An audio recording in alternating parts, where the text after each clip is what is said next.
All right, let's turn to First Alert weather now. Oh, my goodness, another beautiful day yesterday, Tevin. This is why we live in New England. Everyone grabs their iced coffee. They're getting their lobster rolls by noon, and they're enjoying the spring and summer sun that we have. And what's the rest of the week shaping up like? We'll have a couple of mixed days where there is a chance of rain, specifically this weekend, but we're still looking at gorgeous temperatures, not only today, but into tomorrow, too. Let's roll back to yesterday. It was 73 in Boston, 75 in Norwood, had upper 60s to low 70s through Central Mass. So, yes, everyone yesterday was pretty much on par for the norm. We're sitting at 47 right now in Boston, 42 across the seacoast of New Hampshire. A little chilly this morning for you through the Connecticut River Valley, so grab the light jacket. I think it's optional, though, and you certainly won't need it all day long. Now, as we get closer towards the afternoon, we'll take on an onshore wind here at the coast, and this will likely keep us away from the 70s today in and around Boston and through portions of Essex County and across Cape Ann. However, away from the coast, that's where we start to see that sea breeze break,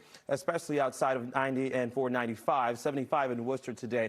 In Manchester, meanwhile, Portsmouth is at a nice and balmy 59 degrees. We'll also have to watch out for pockets of fog, too, specifically at our airports at the coast where we could start to take on some fog, and that will likely cause delays for the evening. At 70 tomorrow, so it is another warm day ahead for Friday as we round out the work week, pushing towards May-like and summer-like warmth, and Worcester at about 80, stretching all the way down towards Providence. It should actually be a pleasant end to the work week. However, not so pleasant to end the week itself. We have an 80% chance of rainfall through Saturday, but the rain is needed. In fact, as we look to spring so far, we were doing really well a couple of weeks ago, and then it started to stop. We're now below normal for rainfall on the season, so it's likely we're going to see that drought monitor start to peak back up, and more water restrictions perhaps in place as we go through the first couple of days of May. Here's 8 o'clock tomorrow. Clouds are increasing, but it's not until Saturday where we start to see the rain, and even at 2 or 3 in the morning, there could be a few sprinkles all the way through mid-morning.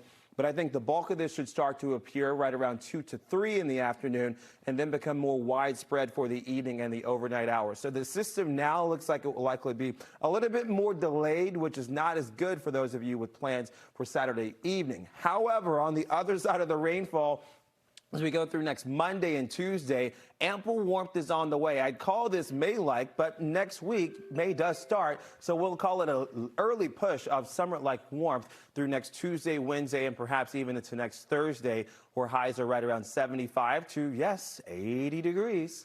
Wow, okay. Thank you, Tevin.